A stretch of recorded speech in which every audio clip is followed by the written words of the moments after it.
रामकृष्ण हरी. मी अजय महाराज बारसकर, कीर्तनकार आहे, शाहीर आहे. शेती आणि सामाजिक प्रश्नाच्या चळवळीमध्ये गेले अनेक वर्ष 2006 पासून मी काम करतोय. आणि मराठा समाजाला आरक्षण मिळावं या मागणीसाठी मी 2006 पासून, म्हणजे माझं पहिलं आंदोलन नागपूरच्या हिवाळी अधिवेशनामध्ये त्या ठिकाणी त्या विधान भवनाच्या बाहेर झालं होतं. आम्हाला पोलिसांनी उचलून वगैरे नेलं होतं. आणि तेव्हापासून आजपर्यंत ही आंदोलनाची भूमिका आहे. मधल्या काळामध्ये राणे समितीचं रिपोर्ट आला आणि त्याच्यानुसार जे आरक्षण मराठा समाजाला दिलं आणि ते आरक्षण काही लोकांनी पुढे जाऊन कोर्टामध्ये त्याला आव्हान दिलं आणि ते स्टेट झालं. त्या स्टेट झालं असताना मी त्याच्यामध्ये एक रिट पिटिशन दाखल केली मुंबई हायकोर्टामध्ये. आणि नामदार मुंबई हायकोर्टाला विनंती केली की कोणता समाज मागास आहे, कोणता समाज प्रगत आहे हे ठरवण्याचं काम माननीय नामदार उच्च न्यायालयाचं नाही, हे काम मागासवर्ग आयोगाचं आहे. अशी विनंती मी ज्यावेळेस सन्माननीय कोर्टाला केली, कोर्टाने सरकारला मत विचारलं. सरकारला सांगितलं तुम्हाला हे प्रकरण कुणाकडे चालवायचं, मागासवर्ग आयोगाकडे चालवायचं की आमच्याकडे चालवायचं, हे तुम्हाला स्वातंत्र्य आहे. आणि माझ्या पिटिशननुसार पहिल्यांदा न्यायमूर्ती संभाजीराव म्हसे पाटील यांचा मागासवर्ग कमिशन आयोग स्थापन झाला. म्हसे साहेबांचं मध्ये निधन झालं आणि त्याच्यानंतर जो आत्ता खूप बहुचर्चित गायकवाड कमिशनचा रिपोर्ट आहे तो रिपोर्ट आला. गायकवाड कमिशनचा रिपोर्ट आणण्यामध्ये माझी महत्त्वाची भूमिका या पिटिशन आणि या सगळ्या माध्यमातून होती. मधल्या काळामध्ये मी काही राजकीय पक्षामध्ये काम करत होतो, परंतु मी वारकरी असल्यामुळं आमचे निवडणुकीचे ते राजकीय पक्षाचे आणि आमचे वारकरी विचार हे जुळत नाहीत. म्हणून मी सगळं राजकीय काम बंद करून फक्त शेती प्रश्नावर त्या ठिकाणी काम करत होतो, रस्त्यावर उतरलेलो होतो आणि याही पुढे आहे. आत्ता मधल्या काळामध्ये मागच्या 4-5 महिन्यापूर्वी पोलिसांनी अंतरावली सराटीमध्ये उपोषणासाठी बसलेल्या मनोज जरांगे आणि त्यांच्या सगळ्या सहकाऱ्यांवर, मायमावल्यांवर त्या ठिकाणी लाठीचार्ज केला. हा लाठीचार्ज सगळ्या महाराष्ट्राने नव्हे, देशाने नाही, जगात पाहायला गेला आणि त्याच्यावर खूप टीका झाली, मन हेलावून गेलं. आणि मराठा समाज या एका घटनेमुळं अतिशय पेटला गेला आणि साहजिकच सगळेजण त्या आंदोलनामध्ये सक्रिय झाले, वेगवेगळ्या प्रकारे सक्रिय झाले. मी वारकरी कीर्तनकार असल्यामुळं नगरमध्ये, मी नगरचा मूळचा राहणारा आहे, तर माझ्याकडे लोक आले, महाराज तुम्ही घरात बसून चालणार नाही, तुम्ही गावगाव रस्त्यावर येऊन आपण ही प्रबोधन करणं गरजेचं आहे. आणि त्यानुसार मी अनेक ठिकाणी प्रबोधनं केली, कीर्तनं केली. नंतरच्या काळात ज्यावेळेस सगळे सोयरे मधल्या काळामध्ये मराठवाड्यामध्ये जी शिंदे समिती स्थापन केली ती आणि मराठवाड्यामध्ये मोडीच्या ज्या नोंदी आहेत त्या नोंदी शोधण्याकरता काही मोडी लिपीचे वाचक सरकारला हवे होते. मी मोडी लिपीचा वाचक आहे, मोडी लिपीचा अभ्यासक आहे आणि म्हणून माझेच नगरमधले असलेले आमचे मोडी शिकवणारे, आम्हाला ज्यांनी मोडी शिकवली असे डॉक्टर संतोष यादव आणि त्यांनी अनेकांना पाचारण केलं, चला आपण गावगाव जाऊन, तहसीलला जाऊन, TLR ऑफिसला जाऊन ते मोडीचे कागदपत्र शोधू आणि कुणबीच्या नोंदी सापडून जाऊ. आणि त्या मोहिमेमध्ये आम्ही सहभागी झालो आणि मराठवाड्यामध्ये आज ज्या काही 40-42 हजार नोंदी दिसतात त्या नोंदी शोधण्याकरता असा माझा संबंध आला. मधल्या काळामध्ये इथे काम चालू असताना अंतरावलीला जाण्याचा माझा प्रसंग अनेक वेळा आला. तर त्या ठिकाणी सगळे सोयरे आपण पाहिलं असेल, मधल्या काळात सगळे सोयरे 15 दिवस सगळे सोयरे चालू होताना अजूनही सगळे सोयरे चालू आहे. तर हे सगळे सोयरे चालू असताना मी याचा लॉचा विद्यार्थी आहे, नगरच्या लॉ कॉलेजमध्ये मी शिकलेलो आहे, तिथला विद्यार्थी आहे, पूर्ण नाही झालो लॉ माझं पण विद्यार्थी आहे. आणि मला माहिती असल्यामुळं ह्या ड्राफ्ट कसा बनवावा, मसुदा कसा करावा यासाठी मी त्या कोर कमिटीमध्ये सहभागी झालो. आणि मग जरांगे पाटलांचं काय म्हणणं आहे ते म्हणणं घ्यायचं आणि शासनाचे जे विधी आणि न्याय खात्याचे जे मॅडम होत्या, महसूल खात्याची होती, समाज कल्याण खात्याचे सेक्रेटरी होते आणि त्या सेक्रेटरींकडे बसायचं आणि त्या परत इकडे यायचं, जरांगे साहेबांना दाखवायचं, तिथून त्यांच्याकडे जायचं, परत त्यांना दाखवायचं. असा गेले अनेक दिवस आम्ही प्रवास केला, पण आम्ही याच्यामध्ये कधीच समोर आलो नाही. माझा आवाज आपल्या सगळ्या चॅनलमध्ये आहे, सगळ्या चॅनलमध्ये माझा आवाज आहे, पण माझा चेहरा नाही. मी नेहमी आपल्या त्या अंतरावलीमध्ये असणारे जे आपले पत्रकार बंधू आहेत त्यांना सगळ्यांना माहिती आहे, मी कॅमेऱ्याकडे पाठ करून पाहतो. आणि म्हणून हे सगळं चालू असताना जरांगे पाटलांचा, आता मी त्यांना पाटील म्हणणार नाही, जरांगे यांचा कारण पाटील असण्यासाठी पाटीलकीची सनद असावी लागते. त्यांची सनद मी पाहिली नाही, मी त्यांना पाटील मानित नाही. जरांगे यांचा हेकेखोरपणा आम्ही अनुभवला. हा असा शब्द घाला, तो तसाच शब्द घाला, हे असंच झालं पाहिजे, आत्ताच झालं पाहिजे, तसंच करा, असंच करा. आम्ही इतके परेशान झालो. आणि मग आम्हाला सुधारणाच काय करावं काय नाही करावं. मुळात आपल्यासमोर मला अजून एक बाजू ठेवायची की मी ही पत्रकार परिषद कशासाठी घेतो, मी जरांगेवर का आक्षेप घेतो, का बरं, मला काय, माझा प्रसिद्धीसाठी हव्यास आहे का, तर ही काय प्रसिद्धी आहे का. ह्याच्यामध्ये ट्रोलिंग होतं, आपल्या सगळ्यांना माहिती आहे. जर एखाद्या भूमिकेवर आपण आणि बहुमताने समाज एका बाजूला आहे आणि त्या विचारावर जर आपण खंडन केलं तर समाज त्या ठिकाणी, कारण तो भोळा समाज आहे, आमचा मराठा समाज फार मायाळू आहे, फार भोळा समाज आहे, फार गोड समाज आहे. त्याला लक्षात येत नाही, त्याला असं वाटतं महाराज असे काय बोलून राहिले बाबा. काल परवापर्यंत महाराज आणि माझं त्या मधल्या काळामध्ये तुम्ही आत्ता कोणतरी पत्रकार बांधवांनी विचारलं की तुमचे काय फोटो आहेत का, तर मी फोटोसाठी लालची नाही, शिल्फी काढा हे करा त्यासाठी नाही, पण कामाच्या संयोगानं काही फोटो निघाले. आणि संभाजीनगरचे विभागीय उपायुक्त हे त्यांना आणि मी त्यांना मसुदा समजून सांगण्याकरता स्टेजवर एकदा बसलो, तर त्या ठिकाणी त्यांचे स्वतःचे शब्द येतं जरांगे पाटलांचे. त्याच्यामुळं मी जरांगे पाटलाचा सहकारी नाही, त्यांच्या टीममध्ये नाही, हा आक्षेप कुणालाही करता येणार नाही. जरांगे पाटलांचा व्हिडिओ आहे, जरांगे पाटलांनी क्लिअर कट सांगितलं. मी कालही त्या एका व्हिडिओवर ऐकून दाखवलं की जरांगे पाटलांनी सांगितलं, तुम्हाला ऐकून दाखवतो मी तो व्हिडिओ असा आहे की जरांगे पाटील मला म्हणतात की महाराज आहेत या ठिकाणी, महाराज करू लागायला आहेत, महाराज साक्षीदार आहेत. हे तुम्हाला मी व्हिडिओ ऐकून दाखवतो. बरं, आता उलट काय केलं ते सांगतो. महाराज घेते, महाराज साक्षाला आहेत म्हणून, कारण ते करू लागायला सगळं त्याच्यामध्ये. परत आहे, आता उलट काय केलं ते सांगतो. महाराज भीती, महाराज साक्षाला आहेत म्हणून, कारण ते करू लागायला सगळं त्याच्यामध्ये. हे तुम्हाला व्हिडिओ मी पाठवून देतो आणि फोटो येतो मला. परत एकदा बरं, आता उलट काय केलं ते सांगतो. महाराज भीती, महाराज साक्षाला आहेत म्हणून, कारण ते करू लागायला सगळं त्याच्यामध्ये. परत एकदा उगा काय केलं ते सांगतो. महाराज भीती, महाराज साक्षाला आहेत म्हणून, कारण ते करू लागायला सगळं त्याच्यामध्ये. आता तुम्हाला हा आवाज आला असेल, कारण महाराज इथं आहेत, महाराज करू लागायला आहेत, त्यांची तिकडची भाषा आहे, गावरा आमची ग्रामीण भाषा आहे, आणि महाराज साक्षीला आहेत. मी जरांगेच्या प्रत्येक कृतीला साक्षीदार आहे. हे जरांगे, मनोज जरांगे यांचं आपण आत्ता स्टेटमेंट, त्यांचा व्हिडिओ चॅनेलवर उपलब्ध आहे. म्हणजे कोणी असं म्हणणार नाही की हा माणूस कोणतरी आला आणि इथं आला आणि बसला. मग समाजामध्ये दुसरा प्रश्न असा तयार होतो, आक्षेप माझ्यावर असा येतो की हा माणूस प्रसिद्धीसाठी करतो का, तर बिलकुल नाही. आम्हाला कायम हार आमच्या गळ्यामध्ये येतं. आम्हाला तुकोबारायांनी भरपूर दिलेलं आहे, भरपूर आईवडिलांनी तुकोबारायांनी आम्हाला भरपूर दिलं. प्रसिद्धीचा हव्यास नाही, पैशाचा हव्यास नाही. माझ्या परिसरामध्ये बऱ्याच लोकांनी माझ्यावर टीका केली की हे पाकिटं घेऊन, सरकारचं पाकिट घेऊन इथं आले असतील, तर बिलकुल नाही. माझ्या परिसरात विचारा, मी कीर्तनाचे पैसे घेत नाही, उलट देतो. अजून माझ्यावर काही वेगवेगळ्या प्रकारचे आक्षेप त्या ठिकाणी त्यांनी नोंदवले, त्याचं पुढे मी निराकरण करीन. पण तुम्ही असं म्हणता की तुम्हाला आत्ताच का झालं, तुम्हाला जरांगे हेकेखोर होता हे तुम्हाला माहिती होतं, मग तुम्ही आत्ताच का बोलले. मी आत्ता बोललो नाही, मी साधारण 3 दिवसापूर्वी माझ्या मनातली जी खतखत आहे ती एका छोट्याशा यूट्यूबच्या चॅनलवर टाकली आणि जवळपास महाराष्ट्रामध्ये कोट्यावधी लोकांनी अनेक पोर्टलवरती गेली आणि कोटी लोकांच्या पुढे ती लोकांनी पाहिली. मला हजारो फोन आले, 2 प्रकारचे फोन आले, समर्थनाचे फोन आले आणि शिव्या शाप देणारे दोन्ही फोन आले. जीव घेणारे, तुला गोळ्या घालू, तुला मारून टाकू, माजला का, असं तसं, अशा प्रकारचे फोन आले. पण मी त्याला उत्तर दिलं, माझा धर्म सत्य सांगणं हा माझा धर्म आहे. तुका म्हणे बरा सत्याचा सायास नवनीता नास नाही पुन्हा. तुमच्या बाजूला बहुमत जरी असलं, किती लोक तुमच्या बाजूला असले आणि मी जर एकटा असेल तरी मी सत्य सांगणार. गॅलिलिओ 500 वर्षापूर्वी एकटाच म्हणत होता पृथ्वी गोल आहे, आणि सगळं जग आणि सगळे धर्मग्रंथ म्हणत होते पृथ्वी कशी आहे, सपाट आहे. कोण खरं ठरलं? काळ याचं उत्तर देईन, बारस्कर महाराज बरोबर आहे की जरांगे बरोबर आहे.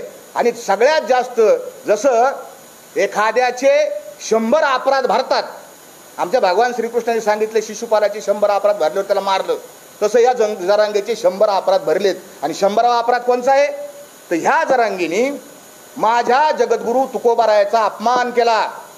आणि तो मी कधीच सहन करू शकत नाही. मी कशासाठी गेलो तिथे स्टेजवर गेलो, त्या जरांगेंना म्हणलो, सगळे लोक म्हणत होते पाटील पाणी प्या, पाणी प्या, पाणी प्या, जरांगे पाटील पाणी प्या, अशा पद्धतीने घोषणा झाली होती. एक लहान लेकरू गेलं, हातात बाटली दिली, जरांगेंनी त्यांचं ऐकलं नाही. आणि शेवटी मी म्हणलं, बाबा मी देहूवरून आलो, मी काय सरकार नाही, मी नेहमी या सरकारच्या विरोधात भूमिका मांडत आलेलो आहे, मी देहून आलो, आपण एक ग्लासभर पाणी प्या. तर जरांगे, तुम्ही हे एक चॅनलनी ते सगळं व्यवस्थित दाखवलं एका याच्यात, ते नेमके दोघं कोण, जरांगेला समजून सांगणारे ते दोघे कोण. आणि मी जरांगेंना सांगितलं पाणी प्या. जरांगे विचार करतायत, याच्या हातून पाणी पिऊ का नको. का विचार करतायत? कारण जरांगेंच्या लक्षात आलं, मी जर याच्या हातून पाणी पिलं कॅमेऱ्यासमोर तर हा मोठा होईल, हा कोणतरी मोठा होईल. आणि हा अहंगंड, हा श्रेष्ठत्वतेचा भाव, खोट्या श्रेष्ठतेचा भाव त्याच्या मनात आला. आणि जरांगेनी मला काय म्हणले, मला काय, मी लय लहान माणूस आहे, माझा किती, आम्हाला हाकलून द्या, मला माझ्या आम्हाला मान अपमान गोवे हे गुंडोनी ठेवावे. तुकोबर आहे ना, आम्हाला मान आणि अपमानाची काय नाही, मी तर फार शुल्लक माणूस आहे. पण हा, मी याला सांगितलं, अहो मी देऊन आलो, तू का म्हणे माझं धाडीले निरोपा, तू पाणी प्या, तुम्ही पाणी प्या. मला म्हणलं, ते मला लोक सांगू संतन फिरतन, मला सारं कळतं.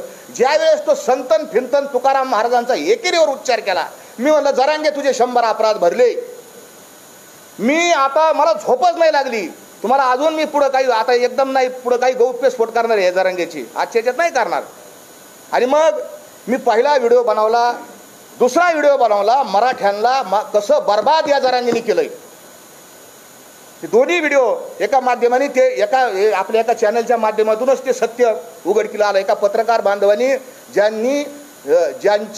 मराठ्यांची घरं जरांगेंनी बर्बाद केली, उघड्यावर आणली, उद्ध्वस्त केली, त्यांचे मुलाखती एका चॅनलने घेतलेल्या आहेत. फक्त असं भानगड असं आहे की समाज फार लवकर विसरतो. तुकोबारांनी त्याच्यामुळे सांगितलं, विसरली तया थोर झाली, आणि खूप नुकसान झालं हा जरांगे. आणि म्हणून माझा वाद सुरू झाला. दुसरा माझा आक्षेप आहे की या जरांगे काय आक्षेप आहे माझा काय भाऊबंद नाही, माझं काय नुकसान केलेलं नाही, तरी काही नाही. आक्षेप का की याला शेजारी खुसमस करे लोक लागतील, हांजे करणारे लोक लागतील. जरांगे मला इकडं पूर्व दिशा, ती इकडंच पूर्व दिशा, असे लोक लागतील. आणि आमच्या कीर्तनकारांनी याच्यात कळस केला. कीर्तन हे परिवर्तनाचं साधन आहे, कीर्ती मानवाची गाऊ नये असे तुकोबारांनी सांगितलं. आणि आमचे लाळ खोटे कीर्तनकार, लाज वाटायला पाहिजे असे कीर्तनकार त्या अंतरावली सराटीत जातात आणि तिथं जाऊन म्हणतात, आता देहू आळंदीला जायची गरज नाही, अंतरावली सराटी हेच आपलं देहू आणि हीच आपली आळंदी, इठल इठल. अरे ही पद्धत आहे. एका महाराजांनी अभंग घेतला कीर्तनासाठी, ह्याची दान दे गा देवा, तुझा विसर न व्हावा. या जरांगेच्या आंदोलनासाठी त्या कीर्तनकारांनी, नालायक कीर्तनकारांनी तुकोबाराचा अभंगच बदलून टाकला. ह्याची दान दे गा देवा आणि मराठ्याला आरक्षण मिळावा. अरे आरक्षण मिळवण्यासाठी आम्ही जेलमध्ये गेलोय, आंदोलन केलेत, याचिका केल्यात, पैसे घातलेत. 2006 पासून आम्ही भांडत होत. पण आम्ही कधीच असं नाही म्हणलं की तुकोबारा यांच्या अभंगात आम्ही कधी बदल केलेला नाही. तुकोबारा यांचा अभंग जसं बायबलमध्ये बदल करता येत नाही, कुराण साहेब मध्ये बदल करता येत नाही, गीतेत बदल करता येत नाही, तसा ह्या महाराजांना गीतेमध्ये बदल करण्याचा, गाथेमध्ये बदल करण्याचा काय अधिकार. हा आक्षेप असे एक एक खूप तुमच्या जगाचे अहंकार किती आहे. का बोलतो मी तुम्हाला, माझी तळमळ, माझी कळत असेल तुम्हाला पोटातली तळमळ. याची एवढी पोरगी एका चॅनलवर मुलाखत गेली, काय म्हणली आहे, माझे पप्पा एवढे मोठे आहेत की ते देवाला झुकू शकतात. देव माझ्या पप्पाच्या पाया पडन, आमचा देव पांडुरंग आहे, पांडुरंग तुझ्या बापाच्या पाया पडन. एवढा जरांगे मोठा झाला. आणि लोक तुम्ही ऐकून कसं घेता लोक. अरे मराठ्यांना आरक्षण मिळावा याच्यासाठी आपण काय लागन ते करू, सरकारला अंगावर घेऊ, काही करू. पण देवाचा काय संबंध, तुकोबाराच्या अभंगाचा काय संबंध, हे का कसं काय. मला अनेकांचे फोन आले, ती बारकी पोरगी आहे. अरे बारकी पोरगी आहे, मग ज्यावेळेस लग्नाच्या सोयरिकी होतात का घर बघायला जाते, आईबाप कशी येतं, जसे आईबापाचे संस्कार तसे त्या लेकराचे संस्कार असतील. एवढं लेकरू त्याची इतकी अहंकाराची भाषा असन तर बापाची किती अहंकाराची भाषा आहे. हा मनुष्य मराठा समाजाचं नुकसान करणारा आहे, मराठा समाजाचं वाटोळं करणारा हा मनुष्य. मला हा अनुभव आला. एखादी गाडी चाललेली आहे आणि गाडीचा ड्रायव्हर पेलेला आहे, प्रवासी बसलेले आहेत आणि ते मला कळालं, तर माझं काम काय, पहिलं उतरून घ्यायचं आणि लोकांना सांगायचं, बाबा खाली उतरा गाडी, ड्रायव्हर पेलेला आहे, खाली उतरा तर गाडी खड्ड्यात जाईन, दरीत जाईन, मरताना तुम्ही. हे माझं सांगणं काम आहे, म्हणून इथं बसलोय. गाडीचा ड्रायव्हर पेलेला आहे, गाडी खड्ड्यात जाणार आहे. माझं सांगायचं काम आहे, मी सत्य सांगणार. मला खूप धमक्या आल्या, गोळ्या घाला, मारा, सगळ्या रेकॉर्ड येतात. तू मार, बॉम्ब लाव, जाळ, पण मी खरं बोलल्यापासून हटणार नाही. माझे जे आक्षेप येतं, आता माझ्यावर अजून एक आक्षेप, हा छगन भुजबळचा माणूस आहे, छगन भुजबळचा माणूस, हा सरकारचा माणूस आहे, हा मोठा आक्षेप आता सध्या त्यांनी हा फुटला. मी ना छगन भुजबळचा माणूस आहे ना या सरकारचा माणूस आहे. मी इतक्या टोकाची टीका भाजपवर केलेली आहे या आंदोलनात की समाज माध्यमावर उपलब्ध आहे, माझ्या मोबाईलमध्ये सुद्धा उपलब्ध येतं. फडणवीसांना मी काय म्हणलो, भुजबळांना मी काय म्हणलो, भयानक टीका मी केलेली आहे. मला सगळे लोक म्हणायचे, महाराज आरक्षण म्हणजे त्यांनी टीका नका करू इतकी. या पद्धतीने मी टीका केलेली आहे. ज्या वेळेस भुजबळ आंबडच्या सभेमध्ये, आमच्या नगर शहराजवळ शिंडी नावाचं गाव आहे, तिथली एक महिला सरपंच आहे आणि त्या महिला सरपंच बाईने जरांगे यांच्याविषयी एका फेसबुक या व्हॉट्सअपच्या ग्रुपवर अतिशय घाणेरड्या शब्दात टीका केली. त्यावेळेस त्या महिलेवर आम्ही गुन्हा दाखल करायला गेलो आणि भुजबळ साहेब ज्यावेळेस बोलले त्या आंबडच्या सभेत, तर भुजबळ साहेबांचा निषेध आम्ही त्या गावात सभा घेऊन व्यक्त केलेला आहे आणि तो व्हिडिओ माझ्याकडे उभा आहे. मला आपण भुजबळांच्या आणि जसं जरांगे चुकले, मी जरांगेच्या विरोधात बोललो, भुजबळ चुकले, भुजबळांच्या विरोधात बोललो आणि उद्याही भुजबळ जर चुकले तरी मी भुजबळांच्या विरोधात बोलणार आहे. भुजबळ आमचे मित्र नाहीत. काहीतरी कारण काढून मला त्या भुजबळांचं काही घेणं नाही. त्यांच्या तोंडावर मी कसं काय हात ठेवू? विधानसभेत ते बोलले ते भंडारा डोंगराचे अजय महाराज बारसकर आहेत आणि त्यांनी हे जरांगे हेकेखोर आहेत असं त्यांना बोलून नाही दिलं.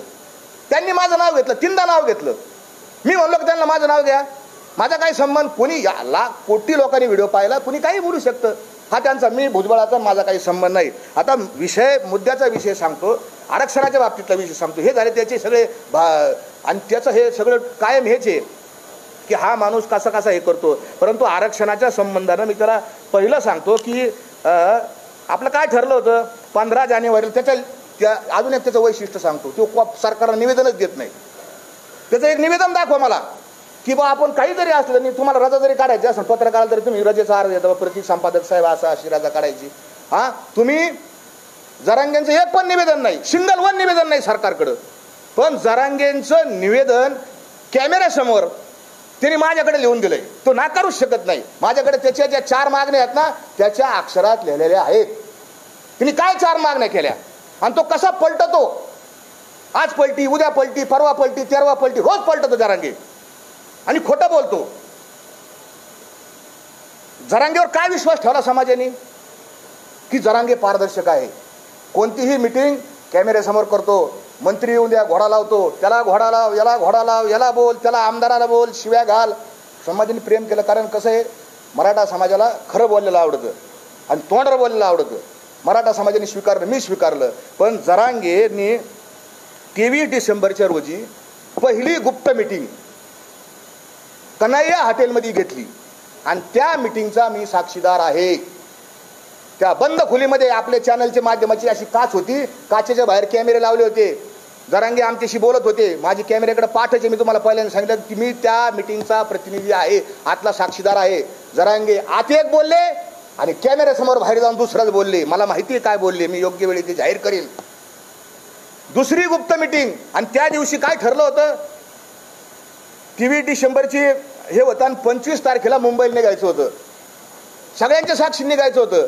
जरांगेंनी सभेत काय घोषणा केली, 20 जानेवारीला. कोणी कोणाला विचारून 20 तारीख दिली, काय संबंध 20 तारीख द्यायचा. मुंबईला मोर्चा निघाला आणि हे ड्राफ्ट आम्ही घेऊन गेलो. सरकारचे लोक होते, हा ड्राफ्ट असा वाचून दाखवलाय. बच्चू कडू आमदार त्यावेळेस होते आणि त्यांनी अक्षरशः शब्द ना शब्द हा कॅमेऱ्यासमोर ड्राफ्टचा वाचून दाखवला. तो माझ्या माहितीप्रमाणे 18 जानेवारीचा व्हिडिओ आहे, तुम्ही काढून बघा. आणि मग तोच ड्राफ्ट पुढे गेल्यानंतर वाशीला काना मात्रा व्याकल्यांटी उकार न करता स्वीकारला. जाताना परत काय झालं, गुप्त मीटिंग करणार नाही, कोणाशी बंद खोलीत बोलणार नाही, मी साक्ष देतो. कारण ते म्हणलेले जरांगे ती महाराज साक्षीला येतं. आज जरांगेंची साक्षच बाहेर निघणार आहे.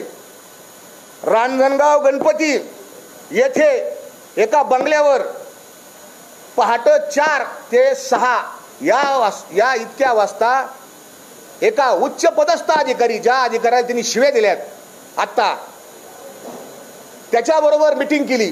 2 तास मिटिंग केली. तो अधिकारी हुशार, त्याला माहिती आज त्यांनी सगळी रेकॉर्डिंग करून ठेवलेली. त्यांनी शिव्या खाल्ल्या. आता तो कवा तरी रिटायर होईनच. जरांगेचं सगळं बिंग बाहेर फुटणार आहे. पुन्हा त्याच अधिकारी पुण्यामध्ये जे कॉलेज येते शेती महाविद्यालय, तिथून गाडीत बसले ते 2 जण आणि गाडीमध्ये त्यांनी अर्धा तास मिटिंग केली, गुप्त मिटिंग. लोणावळ्याची गुप्त मिटिंग तुम्हाला सगळ्याला माहिती आहे आणि वाशीला सुद्धा गुप्त मिटिंग केली. म्हणजे हा पारदर्शक नाही, हे समाजाने पहिलं डोक्यात ठेवावं. हा पारदर्शक माणूस नाही. दुसरं, वाशी मार्केटमध्ये त्या तिथं सभा चालू होती. कंटेनर आणला होता आणि त्या कंटेनरच्या वर सभा चालू होती. माझी विनंती आहे, लाईव्ह दाखवा लोकाला. त्यांचं लाईव्ह दाखवतात, आम्हाला बी थोडेफार काहीतरी आहे, आम्ही एवढं महत्त्वाचं सांगतोय. हा, तर त्या कंटेनरच्या वर जरांगे उभे होते, तिथं स्पीकरचा प्रॉब्लेम झाला. मी त्यावेळेस त्या जरांगेंचा सहकारी नव्हतो, कारण मला हे गुप्त मिटिंगा आणि काहीतरी आतल्या आत शिस्त आहे हे माझ्या लक्षात आलं. मग आम्ही एक आंदोलक म्हणून मी सहभागी होतो. एक आंदोलक माझ्याकडे आंदोलक म्हणून सहभागी झाले, ते सगळे फोटो वगैरे आहेत. आणि त्या वाशीच्या मार्केटमध्ये मी आंदोलकावानी खाली बसलो तिथं आणि जरांगे पाटील भाषणाला उठले. कुठल्याही परिस्थितीत आरक्षण घेतल्याशिवाय माघारी जायचं नाही. पुढे त्यांनी आज अजून एक सांगितलं, आरक्षण दिलं तरी आझाद मैदानात जायचं आणि नाही दिलं तरी तुम्हाला माहिती आहे आझाद मैदानात जायचं. सगळ्यांनी गुलाब टाळ्या वाजवल्या, हे जल्लोष केला. आमचे 7, 8, 10, 20, 5-7 हजार लोक आझाद मैदानात जाऊन बसले. आधी चला आपल्या जागा धरून बसू. आणि मग पुन्हा भाषणात ते काय म्हणले, सरकारने आपल्याला इतके वेळ वाट पाहायला नाही पाहिजे, द्यायला पाहिजे लगेच GR. तर तिथं ते सरकारच्या वतीनं सेक्रेटरी भांगे आणि अजून 1-2-4 जण सरकारचे होते. त्यांनी लगेच सांगितलं 15 मिनिटात GR देतो, ते अध्यादेश देतो. आपण ऐका, 15 मिनिटात देतो म्हणले. लगेच ते म्हणले, बघा हे काय म्हणायला लागलेत, 15 मिनिटात देतो, 15 मिनिटात देतो. ते म्हणायला लागले बरं का, ते म्हणायला लागलेत. हे सगळं नाटक आहे, 1 नंबरचा नाटक्या माणूस आहे. 15 दिवसापूर्वीच ते अध्यादेश नाही, त्याला काही कळत नाही, त्याला कायदे तिथं काडीची अक्कल नाही, त्याला कायद्याचा मानता का ढ कळत नाही त्याला. हे द्यायला लागलेत. 15 मिनिटात कसं शासन निर्णय होईल? 15 मिनिटात अधिनियम अध्यादेश 15 मिनिटात द्यायला लागलेत. आणि मग नाटक केलं, ते GR घेतला. आणि मग काय, पुन्हा फार महत्वाचे शब्द आहेत, मी का सांगतो, फार महत्वाचं आहे. अधिक मी काय जास्त घेणार नाही, एकाच मुद्द्यावर पत्रकार परिषद संपवणार आहे. आणि मग त्यांनी तो सगळ्या सोयऱ्याचा GR हातात घेतला आणि काय म्हणलं, नीट ऐका, माझ्या सगळ्या मराठा बांधवांना आणि सगळ्या महाराष्ट्रातल्या सगळ्या लोकांना विनंती आहे की मराठा समाज तुमचा दुश्मन नाही. आम्ही जात जोडण्याचं काम करतो. विष्णुमय जग वैष्णवांचा धर्म भेदाभेद भ्रमामंगळ. आणि मग जरांगेंनी काय सांगितलं की हे अर्धवट ज्ञानलय बेकार असतं आणि मग हे सगळं वाचून घ्यावं लागेल. त्याच्यातला काना, मात्रा, यकार, ओलांटी हे सगळं वाचून घेऊ, बघून घेऊ. पटलं तर हा अधिनियम अध्यादेश घेऊ, नाही तर आझाद मैदानात जाऊ. हे त्यांचे शब्द आहेत. मी थोडाफार मागं पुढं होईन, पण त्याचा आशय असा आहे. आणि मग तो GR घेतला, शासन निर्णय घेतला. आणि मग हे जरांगे साहेब पुन्हा त्या बंद खोलीमध्ये जाऊन त्यांनी चर्चा केली. हे जे जरांगे आहेत ना, हे सामाजिक विद्वेष पसरवतात. आमच्या समोर ते जे भांगे जे आहेत, सेक्रेटरी समाज कल्याण खात्याचे प्रधान सचिव, त्यांना म्हणतात हेवांजऱ्याचे, हेवांजरी आहे. म्हणजे लोक खुश करायला बीडमधल्या लोकांचं त्यांना आनंद वाटायला, हलाबाड माणूस आहे. आणि मग ह्या भांगेंच्या बरोबर जरांगेंनी बंद खोलीत कस काय चर्चा केली, सगळ्यांनी पाहिलं तुम्ही. सुमंत भांगे जे आहेत त्यांच्याबरोबर आधी लोकात एक बोलायचं आणि आतमध्ये गेल्यानंतर यांच्या संग काय चर्चा केली. भांगे साहेब बी हुशार येतं, त्यांनी बी चर्चा रेकॉर्ड केलेली असणार. सरकारला माझी विनंती, जर ती आता काय 1-2 महिने रिटायर होणार तर मागा त्यांना ती रेकॉर्डिंग काय चर्चा केलेली आहे. कारण प्रत्येक मिनिट्स तयार करताना त्यांना रेकॉर्डिंग लागतात. हुशार आहेत ते अधिकारी, उगतच नाही एवढ्या मोठ्या पदावर जाऊन बसले. आणि मग पहाटे 3 वाजता यांचं काय झालं, आणि मग आणि पुन्हा काय म्हणले त्या भाषणामध्ये बघा, मी अभ्यासक बोलावणार, मी वकील बोलावणार, मी या सगळ्यांना बोलावणार आणि मी सगळं कण कण वाचू काढणार. मराठा समाजाची कुठल्याही प्रकारे फसवणूक होता कामा नये. माझा मायबाप समाज, हे सगळे बोलवण्याचे शब्द येतं. माझा मायबाप समाज आणि लेकरं बाळ. अरे मी बी मराठा समाजाचा आहे, मलाही बोलता येतं, मलाही ॲक्टिंग करता येते. अरे आम्ही कीर्तनकार म्हणजे तुम्ही म्हणले ना हसवायला, हसू रडवायला, रडव काही करतं. हा एक नंबरचा कलाकार आहे, याला ऑस्कर पुरस्कार द्यायला पाहिजे, इतका कलाकार आहे हो. हा या जरांगेनी तिथं काय सांगितलं, माझे वकील बोलावणार, वकील आणा. कोणचे वकील आले? जरांगे जाहीर कर, त्या वाशीच्या बंद खोलीमध्ये कोणचे वकील होते, कोणचे अभ्यासक होते, काय तुम्ही चर्चा केली, काय कायद्याचा खल पाडला, काय किस पाडला? करू शकत नाही, करू शकत नाही महाराज. आणि ते झाल्यानंतर 3 वाजता मंत्री केसरकर आणि ते दुसरे एक मंत्री कोणते तरी ते लोढा, त्यांच्या हाताने 3 वाजता त्याची मिटिंग का वाजतात बघा, 3 वाजता 2 वाजता. तवर आता कॅमेरावर बी काहीतरी झोपा बिपा असतात ना, तवर तरी बी थांबले होते काही काही लोक. 3 वाजता यांनी मिटिंग घेतली आणि सांगितलं आता आपलं आंदोलन संपलं. तरी बी डबल गेम, तरी बी मी विचार करीन आझाद मैदानात जायचं का नाही. त्याच्या आतली तुम्हाला गेम सांगतो, मला समाजाला सत्य सांगायचंय. हा काय नेमका काय ब्लॅकमेल करत होता. अध्यादेश मान्य झाला, मान्य झाला अध्यादेशाला. अध्यादेशाने काना मात्र वाचला आणि अध्यादेशामध्ये 16 फेब्रुवारीची तारीख आहे. हा अध्यादेश 16 आपण वाचा. मराठा समाजाला माझे हात जोडून पाया पडून कळकळीची विनंती आहे. 16 तारखेचा त्याच्यात लिहिलेलं आहे. हा अध्यादेश 16 तारीख 16 फेब्रुवारी त्या दिवशी किंवा त्यानंतर अंमलात येईल असं लिहिलेलं आहे, क्लिअर कट लिहिलेलं आहे. आणि मग यांनी दुसरी अंधारातून एक मागणी लावली, मी माग जातो. आता अध्यादेश घेतला, विजय झाला, फटाकडे वाजले, लोकांना आनंद झाला, आरक्षण मिळालं, आरक्षण मिळालं. पण आता गुलाल घ्यायला आझाद मैदानावर जायचा हळूच मानला होता. आणि हे कशासाठी? सरकारवर दबाव. काय याला साध्य करायचं होतं? याला एकच गोष्ट साध्य करायला होती की मुख्यमंत्री एकनाथ शिंदे यांनी इथं यावा आणि मला गलासभर पाणी पाजावा. याच्यासाठी त्याचा सगळा अट्टहास चालू होता, यासाठी केला होता अट्टहास. जरांगे हे सगळे पुरावे माझ्याकडे येतो, सगळे पुरावे माझे. तुझी ही जी चाललेली सगळी खटपट आहे, तुझी ही चालली, ही फक्त श्रेयवादा करताय, स्वतःला मोठं म्हणून घेण्याकरताय. असंख्य पुरावे मी देऊ शकतो. आरक्षण कोण मागतो? तुम्ही सगळे समजदार माणसे. आरक्षण कोण मागत? गरीब लोक आरक्षण मागत आहेत. हा जेसीबीतून फुलं मागणारे लोक कुठून आले? जेसीबीचे फुलं. अरे एवढा हार, काय 50-50 मीटरचे हार कोण देतं पैसे? समाजाच्या. आम्हाला कळत नाही का? एक कार्यक्रम घ्यायचा तर सप्ताह करायचा, तर आमचे नाकी 9 येतात सप्ताह करायला. आमचा जरांगेवर हा आक्षेप आहे. तुम्ही तुमचं पारदर्शकपणाचा नियम मोडला. तुम्ही पारदर्शकपणा करणार होते. तुम्ही नेहमी मानता मी समाजाला विचारल्याशिवाय काही करीत नाही, समाज माझा मायबाप आहे. हा मी कायद्याचा अभ्यासक आहे, मी वाचतो, मी पाहतो, तपासून घेतो असं म्हणतो. मग माझा दुसरा सवाल त्यांना असा आहे की तुम्ही 10 तारखेला, आत्ता 10 फेब्रुवारी जे उपोषणाला बसले, आता जे उपोषण चालू आहे, हे उपोषण करण्याकरता तुम्ही समाजाची मिटिंग घेतली का? आज जशी पुढचं ध्येय धोरण ठरवण्यासाठी समाज गोळा केलाय, आला नाही समाज, थोडे लोक आलेत. कोटीत समाज अंतरावलीला, कोटीत समाज आला होता अंतरावलीमध्ये त्या 14 तारखेच्या सभेला. लोक यायला 10 वाजताचा फोटो आहे माझ्याकडे असे बी व्हिडिओ आहेत याचे. तुम्हाला काय लाज आहे का नाही? 50 लोक गोळा करताय ना, तुम्हाला कसं काय उपोषण करू मी? हे जरांगेचे व्हिडिओ, ऑडिओ रेकॉर्डिंग, व्हिडिओ नाही ऑडिओ रेकॉर्डिंग त्याचे आहेत. जरांगे, माझा दुसरा प्रश्न आहे, मी बोलणारच नाही त्याला, जरांगे पाटील म्हणणार नाही, मला मारून टाका. त्याला मारायचं ना, अरे काही काला मारलेलं याच्या आधी, खरं बोलले म्हणून काय मला मारलं का? पण मी खरंच बोलणार. जरांगेला जरांग्या हे मी नाही म्हणत.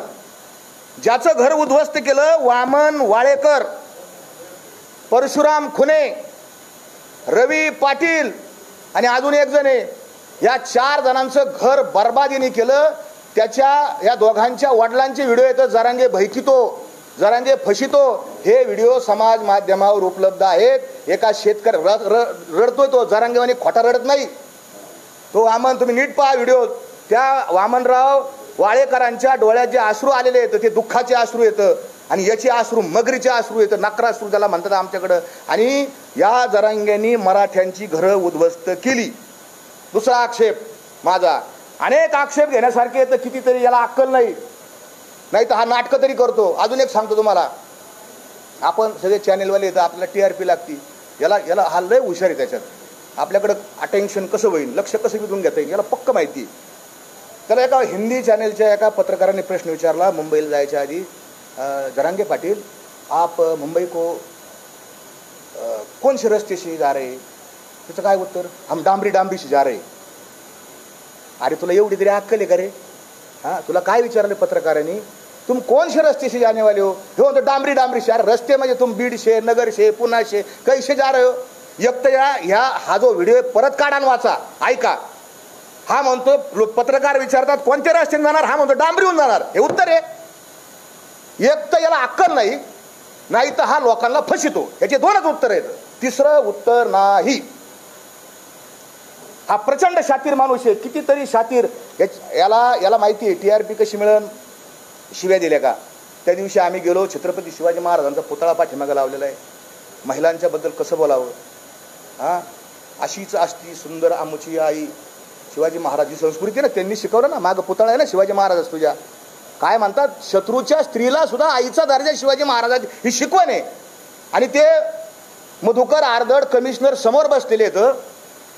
हा लोळतोय आमच्या ग्रामीण भाषेत लोळतोय. अहो, तुमच्या घरी पाहुणे आल्यावर तुम्ही आजारी जरी असले तर असं उठून तर बसताना, इतकी तरी माणुसकी असते ना आपल्यात. खरं बोला. हा लोळतोय तिथं असा. आणि ते कमिशनर बिचारे बसले तिथं, आणि ते कमिशनर ते म्हणले काय, आणि काय सुरू केलं, तुझ्या आईचा, मी बोलणार नाही पुढं, टिंब टिंब टिंब टिंब. अरे जरांगे, ही संस्कृती आहे का? तुझ्या आईबापान तुला हे शिकवलं का? ते जे आर्दड नावाचे जे अधिकारी आहेत ते बी मराठा समाजाचे आहेत ना, हां, शेतकऱ्याच्या घरातले आहेत ना. त्यांनी काहीतरी अभ्यास केला असेल, त्यांनी काहीतरी पुस्तकं वाचली असतील, हां, ते कष्टातून अधिकारी झाले आणि त्यांना तू शिव्या घालतो. त्याच्याबरोबर माझे जे सहकारी आहेत डॉक्टर संतोष यादव नगरचे, यांनी मराठवाड्यावर ज्या नोंदी मिळाल्यात ना आता 30-40 हजार, या डॉक्टर संतोष यादवांचे अनंत उपकार येतं. गावगाव फिरून ह्या माणसाने एसटीने हिंडला, मोटरसायकलीवर हिंडला, बीडमध्ये, लातूरमध्ये, उदगीरमध्ये, नांदेडमध्ये, त्या सगळ्या संभाजीनगरमध्ये, वैजापूरमध्ये हा माणूस मोटरसायकलीने हिंडला. आणि हा याला काय म्हणतो, तुम्ही सरकारच्या भाकरी खातात, आम्हाला भाकरी मिळत नाही, हां, आणि नीट घाला. आता ते मला बोलताच आहे ना. अहो, आपल्याला बोलता येईल घ्यायची भाषा. मला सांगा ना, मलाही बंद नाही, तुमचं लाईव्ह चालू आहे, मला असं कळलंय, हां, तुमची आई असं पुढं बोलला, याला पटतं का, याला शोभतं का? जाम. अरे तू सरकारला शिवे दे, मी बोलणार नाही ते शिंदेचं, पवारांचं, ते फडणवीसचं, मला काय घेणं नाही त्यांचं. मी त्यांच्या कालही विरोधात होतो, आजही त्यांच्या विरोधात आहे, आणि उद्याही त्यांच्या विरोधात राहणार जर ते चुकले तर. आणि त्याच्या आधीचे जे काँग्रेसचे तर त्यांच्या बी मी विरोधात होतो पहिल्यापासून. आपल्याला हे पटतच नाही, हे राजकारण लोक आपल्याला पटत नाही, म्हणून हे राजकारण सोडलं नाही, पारमार्थाला लागलोय. खूप बोललाय तो, म्हणजे हे कल्पना शक्तीच्या बाहेर आहे कोणताही माणूस.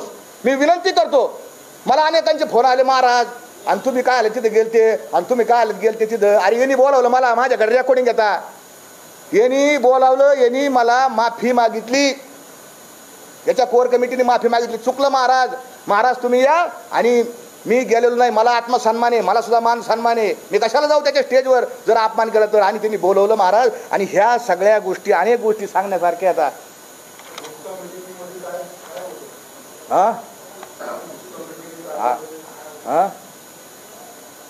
गुप्त मिटिंगमध्ये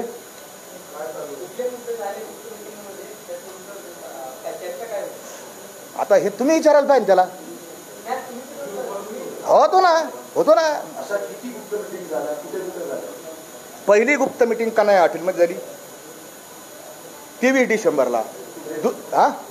बीडला, ते बीड संभाजीनगर रस्त्यावर कन्हैया हॉटेल म्हणून आहे, तिथं पहिली गुप्त मिटिंग झाली. ती म्हणजे इंटरनेटवर आहे. दुसरी गुप्त मिटिंग त्यांची म्हणजे मला माहिती असलेली बरं का. दुसरी गुप्त मिटिंग झाली रांजणगावला एका बंगल्यामध्ये, MIDC मध्ये, जिथं ते मुक्कामाला होते. त्याचं टायमिंग सांगतो, पहाटे 4 ते सकाळी 6 वाजेपर्यंत. तिसरी गुप्त मिटिंग यांची पुण्याचा जो रस्ता आहे जिथून ती आमचा मोर्चा चालला होता सगळा, त्याच्यामध्ये एक ते पुण्याचं पाषाण रोड आहे, ते औंधचा परिसर आहे, राजभवन आहे, तिथून ते दोघं साहेब मोठे उच्च अधिकारी होते, ते दोघं माझ्या देखत त्यांच्या गाडीत बसले. मला म्हणले तुम्ही बसा. मी म्हणलं मी नाही बसत, मी नाही मोकळा म्हणलं, हे शितुडे शेणून घ्यायला मला नाही मोकळा. आणि ते गेले. त्याच्यानंतरची मिटिंग लोणावळ्याला झाली, ती मला सगळ्यांना माहिती होती. लोणावळ्याला आपण आक्षेप घेतलेले होतं आणि त्याच्यानंतरची बंद मिटिंग वाशीला झालेली आहे. बोला तुम्हीच विचारा, मी आता जमलं सांगू याचं.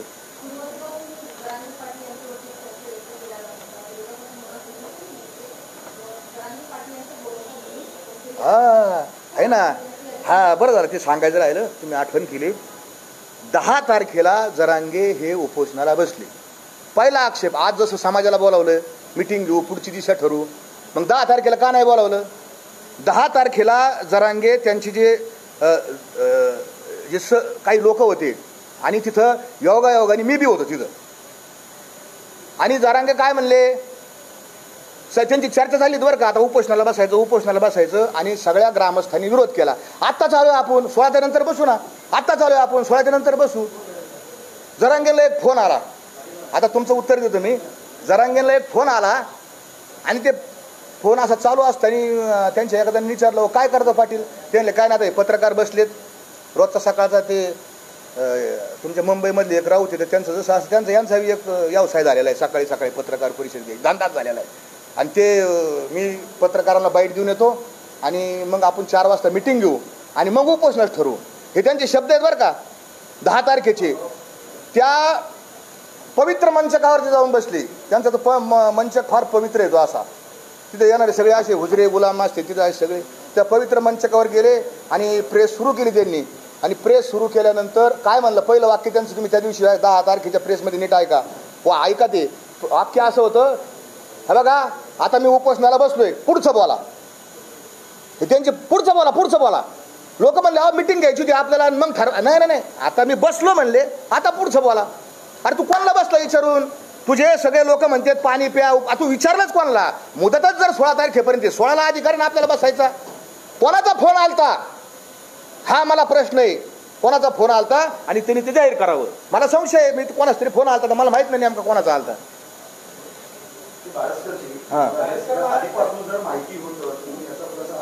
हा बरोबर यस हा बरोबर. त्याचं कारण असं होतं की मी जर काही बोललो, मी आता माझ्या जवळच्या सहकार्यांना बोलायचं रे माणूस बरोबर नाही राव, लय कोणावर तोंड टाकतो, याची हेतू याचे उद्देश समजत नाही, याची बॉडी लँग्वेज सुद्धा डेंजर आहे म्हणले. मी मानसशास्त्राचा विद्यार्थी, ह्याचं जरा डेंजरच दिसते म्हणले, मला काय खरं वाटाना भोय. पण लोक काय म्हणायचे, कशाला बोलायचा महाराज, एवढ्या वर्षांनी समाज एकत्र झाला आहे आणि आपण जर काही बोललो तर काय होईल, समाजामध्ये विरोधकांना हत्यार मिळेल, विरोधकांना काही ना काही मिळेल आणि हे सगळं तुमच्यावर येईल की तुम्ही समाज फोडा. म्हणून आम्ही गप गप गप गप. पण जेव्हा ह्यो म्हणला तुकाराम महाराजांना संतन फंत, म्हणलं जरांगे तू संपला. चल तुकाराम महाराजसाठी मी मरायला उद्याच्या इतिहासामध्ये लिहिलं जाईल, मला जरी गोळ्या घातल्या तर लिहिलं जाईल. तुकाराम महाराजांचे जर कुणी एकेरी शब्द बोललं, त्यांचा अपमान केला, तर ह्यो बारसकर महाराज नावाचा एक सामान्य कीर्तनकार यांनी आपला प्राण दिला, याच्यात मला आनंद आहे, याच्यात मला समाधान आहे.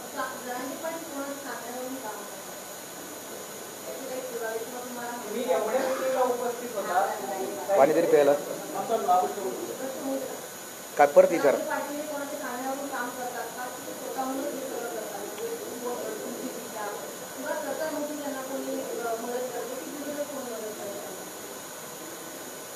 जरांगे 2 गोष्टी फार हुशार, शातीर, त्याला शब्द आहे शातीर. हा शातीर माणूस आहे. हा फायदा आहे का तो बघतो, आपला फायदा काय, आपला कसा फायदा होईल, आपण कसं पुढे जाऊ. तुम्ही 2021चं आंदोलन आहे माझ्याकडं, त्याचं व्हिडिओ आहे माझ्याकडं.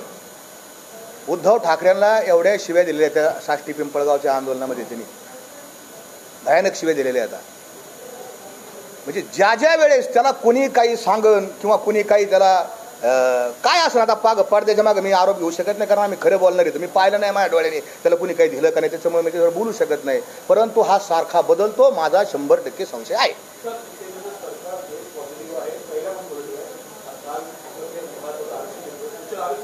हा हा हा जरांगे पाटील अजूनही उपोषणाला बसलेले आहेत, तेही अजून काही मागण्या ठेवत आहेत. एकंदरीत जेव्हा जेव्हा सरकार एक पाऊल पुढे लागतं त्याच्यातून पुन्हा एक वेगळी मागणी समोर येते. कसं बघता तुम्ही जवळ आहे? आता जरांगेंची जी मागणी सगळ्यात महत्त्वाची मागणी तुम्ही ऐकलं असेल की एक नंबरची मागणी आहे की हे जे आधी सूचना आहे ती खरी ती जरांगेला माहितीच नाही, ती अध्यादेशच म्हणते. अध्यादेशाचे आम्हाला अध्यादेश कळत नाही, याला अधिसूचना कळत नाही, अधिनियम कळत नाही, शासन निर्णय कळत नाही, परिपत्र काही कळत नाही. याला हे फरक आहे याच्यात. अध्यादेश काय असतो, अधिनियम काय असतो. हा अधिनियम आहे 2012च्या अधिनियमामध्ये ही केलेली तरतूद आहे, ही केलेली वाढ आहे. 2012च्या हा अधिनियम याच्यामध्ये असं दिलंय की आपलं सरकार हे आपलं सरकार कोणचं आहे, लोकशाही सरकार आहे आपलं.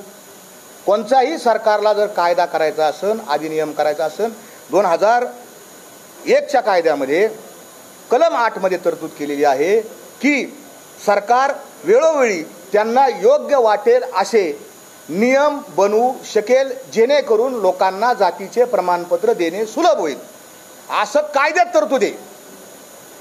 आणि मग त्याच्या अनुषंगाने 2012ला पहिला 1 सप्टेंबर 2012ला पहिला अधिनियम अस्तित्वात आला आणि त्याच्यानुसार कोण जातीचं प्रमाणपत्र देईल, कोण काय करीन ही आली. 2017मध्ये त्याच्यात अमेंडमेंट आली. 2018ला एक अमेंडमेंट आली, कारण आमच्या कुणबीच्या ज्या नोंदी आता काही काही गावामध्ये फक्त कुणबी कू लिहिलेलं असायचं. मग अधिकारी आम्ही घेऊन जायचो, साहेब हे कुणबी म्हणजे कुणबीचे.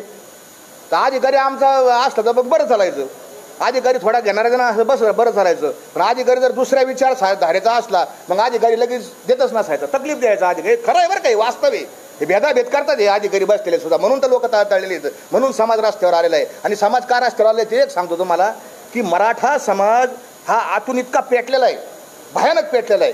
त्या का पेटला त्याचे कारण वेगळे, त्याचे कारण आर्थिक येतं, त्याचे कारण आत्मसन्मानाचे कारण येतं, त्याचे कारण मराठा समाजाला वेळोवेळी धग बसलेली आहे. हिंदू मुसलमानाचे भांडणं झाले, दंगली झाल्या, त्या हिंदू मुसलमानाच्या दंगली झाल्या म्हणायला झाल्या, पण त्या खऱ्या दंगली झाल्या मराठा मुसलमानाच्याच झाल्या.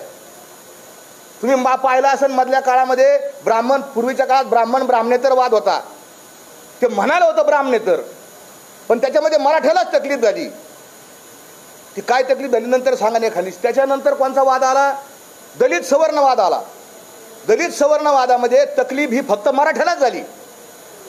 आणि त्याच्यानंतर आता हा वाद मराठा आणि ओबीसी, हे जरांगेला एवढी अक्कलच नाही की समाजाचं काय नुकसान झालं टप्प्याटप्प्याने.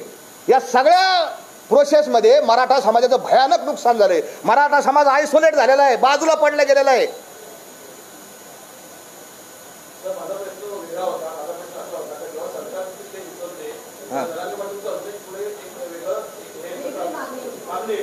काय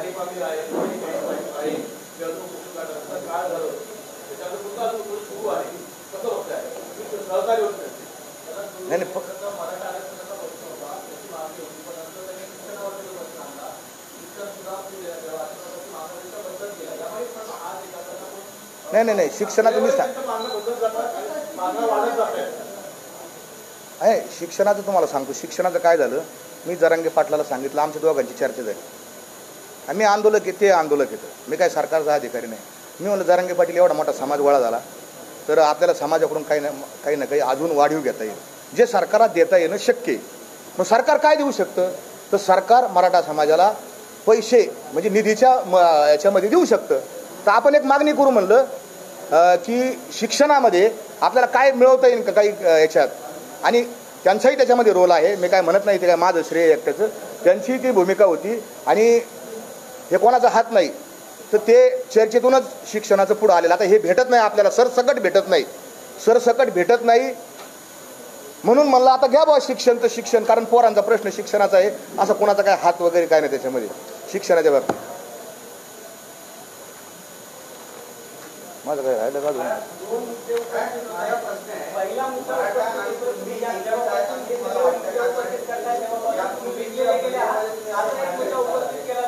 एक मिनिट, मराठा कुणबीचं कोण बोलत एक तुमचं येतो काय.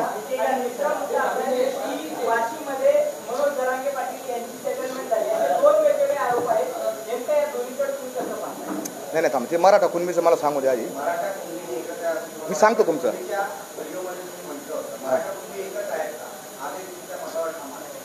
कसं आहे, मराठा कुणबी हे सगळ्या महाराष्ट्रात एक नाहीत. कोकणाचा प्रॉब्लेम वेगळा आहे. कोकणामध्ये जे लोक आहेत त्याच्यामध्ये दळवे असतील, सुर्वे असतील, सावंत असतील, ही तुम्हाला प्रातिनिधिक नावं सांगितली. हे आणि कोकणामध्ये जे कुणबी येतं, तिलोरे कुणबी, हे संपूर्ण हे दोन्ही समाज वेगळे येतं. हे जे मी आता तुम्हाला 3-4 प्रातिनिधिक आडनावं सांगितले, यांच्या 500 वर्ष जरी मागे गेलं तर यांच्या नोंदी मराठीच सापडतात. किती पाठीमागं जा, त्यांचे ताम्रपत्र येतं, पत्र आहे त्यांच्याकडं, सनदा येतात त्यांच्याकडे, मराठीच सापडतं. आणि तिथले जे कुणबी येतं ते वेगळे येतं. त्यांच्या आणि यांचे रोटी बिटी व्यवहार होतं. रोटी व्यवहार सगळीकडे होतात आता. कारण आपण कोणत्या हॉटेलमध्ये जेवायला गेलं तर किचन कोणत्या जातीचा किचनमध्ये कुक कोणत्या जातीचा विचारित नाही. रोटी व्यवहार सगळीकडे चालू झालेला आहे. पण बीटी व्यवहार हा कोकणातल्या तिलोरे कुणबी आणि कोकणातले मराठे जे आहेत त्यांचा होत नाही. कोकणातल्या मराठ्यांनी मोठ्या मनाने जरांगे पाटलांना पाठिंबा दिला. खऱ्या अर्थाने त्यांचं मी कौतुक करेन की हे विसंगत असताना आणि तिथल्या कुणबींनी, तिलोरे जे कुणबी येतं तिथल्या कुणबींनी सरसकट मराठा आणि कुणबी एकच आहे याला विरोध केला. गावगाव ते कुणबी समाजाची मुलं मोटरसायकल रॅली घेऊन त्यांनी विरोधात प्रचार केला ओबीसीच्या बाजूनी आणि मराठा समाज शांत राहिला. त्याच्यामुळं कोकण जर वगळला तर इतर सगळा महाराज म्हणजे पुणे इकडचा घाटावरचा सगळा भाग याच्यात आमच्या सगळ्यांच्या ज्यांच्या नोंदी मराठा आहेत आणि ज्यांच्या नोंदी कुणबी आहेत त्यांच्या एकमेकात सोयरिकी होतात. ते कळतं नाही का आम्ही सोयरी करायला दाखले घेऊन जात नाही. ते इकडचे एक येतं, तिकडचे वेगळे येतं. आणि अजून एक सांगतो की त्या कोकणातल्या आता मी काय नवीन आहे मॅडम, तुम्ही हसता माझ्याकडे. माझी पहिलीच वेळ पत्रकार परिषद घ्यायची, नंतर मी घेईन चांगली खाऊन पत्रकार परिषद. ते कोकणातल्या मराठा लोकांची मागणी होती. काय होती की आम्हाला स्वतंत्र मराठा आरक्षण मिळावं. खरोखर होती काय, ते नारायण राणेंची मागणी नव्हती, खरोखर मागणी त्यांची. मी स्वतः अनेक लोकांशी बोललो, फिरलेलो तिथं. तर मग त्यांची मागणी होती आमचं दैवत, महान दैवत, ते दैवत काय म्हणलं बघ, त्यांची मागणी असेल तर मराठा त्यांना घेऊ द्या. मग काल मराठा आरक्षण त्यांना मिळालं. ते किती टिकन काय टिकन हे मला माहीत नाही उद्या काय, कारण त्याच्या विरोधात ते चष्म्यावाला साहेब जाणारच कोर्टात. तो मोठ्या मोठ्याने बोलत होतो, तो आमचा विरोधक आहे. बाटल्या फोडल्या तर त्याचे चष्मे लावले ते जातं तिकडं. तर त्या मराठ्यांना आरक्षण मिळालं. मग आनंद उत्सव करावा का नाही? त्यांना कुणबी घ्यायचं नाही. कोकणातल्या मराठ्यांना त्यांना मराठा आरक्षण मिळालं, बरोबर. मग आनंद करायला पाहिजे का? याच्या मांडवात सुताक पडलं होतं की माझ्याकडं तलाठी सुद्धा नाही आला काही पत्र घेऊन. मला याची आतली माहिती मागणी, मला याचे माझ्याकडे रेकॉर्डिंगच येतं. मला कोण घाबरतो? याचे कारण आहेत ना, मी ते सांगा पुढच्या वेळेस. यांनी आनंद हो, सरकार आणि प्रशासन, माझं असं मत आहे, मी चांगल्या शब्दात सांगतो, हे वारांगणा येतात आहे का नाही. ते फक्त पैशाचे असते, ते कोणाचेच नाही. सरकार हे कोणाचंच नसतं. आपल्याला वाटतं बा आपला आमच्यासाठी घातिले दुकानं. मी ते तुकोबरायांच्याच भाषेत उत्तर देतो. भूत भविष्य कळो यावे वर्तमान. तुकोबरायांच्या भाषेत उत्तर देतो बागेश्वर महाराजांना की भूत भविष्य कळो यावे वर्तमान, हे तो भाग्यहीन त्यांची जुडी, जगरूढी साठी मांडिले दुकान, जातो नारायण अंतरुणी. तुकोबरायांनी सांगितलं भूत भविष्य वर्तमान हे आम्ही पाहत नाही, आम्हाला मान्य नाही. त्याच्यामुळे तो विषय संपलेला आहे. तुकोबरायच नाही म्हणतात म्हणल्यावर आम्ही कशाचं समर्थन करतो? मग अशी सांगितलं मी ते जर घेत असं तुकोबरायच्या विरोधात भूमिका घेतच नाही, आम्ही कोणाच्या विरोधात. तुम्ही म्हणले अमेरिकेचे राष्ट्रपती संगणात, पण कुठल्याही प्रकारची जाळपोळ करू नका, कुठल्याही प्रकारची दगडफेक करू नका, रस्ता रोको करू नका. माझ्या अंगावर 5-6 गुन्हे आहेत या सगळ्याचे, आणि गुन्हे सरकार दिलं आणि गुन्हे मागे जाते असं होत नाही. न्यायालय ही स्वतंत्र यंत्रणा आपल्या देशात आहे, त्याला विचारल्याशिवाय गुन्हे मागे घेता येत नाही. म्हणून